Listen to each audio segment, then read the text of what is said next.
Hi மக்களே, my dear friends, எல்லோரும் எப்படி இருக்கீங்க? நல்லா இருக்கீங்களா? கார்த்திகை தீப திருநாள் எல்லார் வீட்லேயும் தீப ஒளி ஏற்றுனீங்களா? சரிங்க.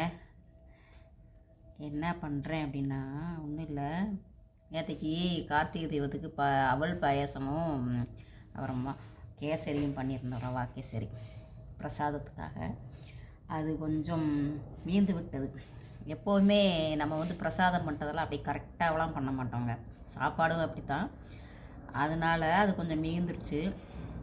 ஓகேங்களா? காலையிலே பிள்ளைங்களுக்கு இட்லி, சாம்பார், சட்னி எல்லாம் வச்சு சாப்பிட விட்டுட்டு, அதோட இதையும் கொஞ்சம் சாப்பிட்டுக்கோங்கடா அப்படின்னு சொல்லிட்டு, ஏன்னா நேற்றுக்கு பிரசாதம் அவங்க எடுத்துக்கிறல. ஒரே விளையாட்டு மோகம், அதனால் எடுத்துக்கிறல. சும்மா பேருக்கு இது பண்ணிவிட்டு விட்டுட்டாங்க. ஓகேங்களா? அதனால் அதை இப்போ என்ன பண்ணுறோம், காலையில் எல்லா வேலையும் முடிச்சுட்டு, நம்ம வேலையெல்லாம் என்றைக்கு முடிஞ்சிருக்கு, நம்மளாம் சொல்லிக்கிற வேண்டியது தான், முடிச்சுட்டு அப்படின்ட்டு. ஆனால் வேலை இருந்துக்கிட்டே இருக்குது வீட்டில் இருக்கிறவங்களுக்கு. ஓகேங்களா? அதனால் சரி, கொஞ்சம் நேரம் நம்ம ரெஸ்ட் எடுக்கணும்னா என்ன பண்ணலாம் அப்படின்னா, இதை தூக்கி வச்சுட்டு சும்மா சாப்பிட்டுட்டு இருக்கலாம். அதனால் கொஞ்சம் சூடு பண்ணிட்டு வந்தேங்க, இட்லி சட்டியில் வச்சு. அப்படியே ஆவி பறக்குது, உங்களுக்கு தெரியுதாலும் தெரியல. அப்படியே எல்லோரும் வாங்க சாப்பிடலாம். கேசரி நம்ம வீட்டில் பிரசாதம். தென்னாடுடைய சிவனை போற்றி, எந்நாட்டும் இறைவா போற்றி. எல்லோரும் வாங்க சாப்பிட்லாம் பிரசாதம். இறைவனுக்கு படைச்ச பிரசாதம் எல்லாருக்குமே வந்தது என்னங்க.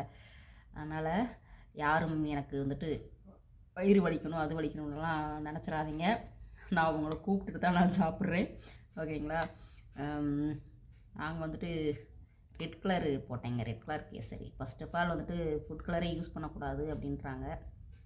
இருந்தாலும் என்னைக்காவது ஒரு நாளைக்கு பண்ணி சாப்பிட்றோம். ஆமாங்க, டெய்லியெல்லாம் சாப்பிட்டு செய்கிறது இல்லை. அதனால் பிடிச்சிருக்கான்னு சொல்லுங்கள். நேற்றைக்கு கூட இன்றைக்கி ரீஹீட் பண்ணி சாப்பிட்றது ரொம்ப சுவையாகவே இருக்குது. வாங்க. நாங்களும் இப்போ பிள்ளைங்களாம் ஸ்கூலுக்கு போயிட்டாங்க, வீட்டில் ஆஃபீஸ் போயிட்டாங்க. எல்லா வேலையும் முடிச்சுட்டு சும்மா உட்காரது அப்படின்ட்டு கொஞ்சம் நேரம் போர் அடிக்குமே. வேலை செஞ்சுக்கிட்டே இருக்கோம், உடம்பெல்லாம் வலிக்குது. சும்மா உட்காந்துட்டா போர் அடிக்குது. ஓகேங்களா? இப்போ பாருங்கள், அப்படியே சுட சுட ஆவி பறக்க. இது சாப்பிட்ற டைம் தான் நமக்கு ரெஸ்டிங் டைம். அதுக்கப்புறம் பார்த்தீங்கன்னா லஞ்சுக்கு வந்துடும். லஞ்சுக்கு வீட்டில் வரவங்களுக்கு சமைச்சு கொடுக்கணும். பசங்க ஈவினிங் வருவாங்க. அம்மா என்ன பண்ணீங்க அப்படிம்பாங்க. நான் என்ன பண்ணுவேன், ஒரே சாப்பாடு, சாம்பார், ரசம் அப்படிங்க திருச்சி ஓடிடுவானுங்க. எப்போ பார்த்தாலும் சாப்பாடு, சாம்பார், போங்கம்மா அங்கிட்ட அப்படிமா. அதுக்கு டெய்லி நான் ஸ்நாக்ஸ் பண்ணி வச்சுட்டே இருக்க முடியுமாடா அப்படின்வேன். கொஞ்சம் நேரம் சாப்பிடுவானுங்க, அப்புறமா போர் அடிச்சிடுவானுங்க, விளையாட கிளம்பிடுவானுங்க. பாய்ங்க, தேங்க்யூ ஃபார் வாட்சிங். வாங்க கேசரி சாப்பிட்லாம்.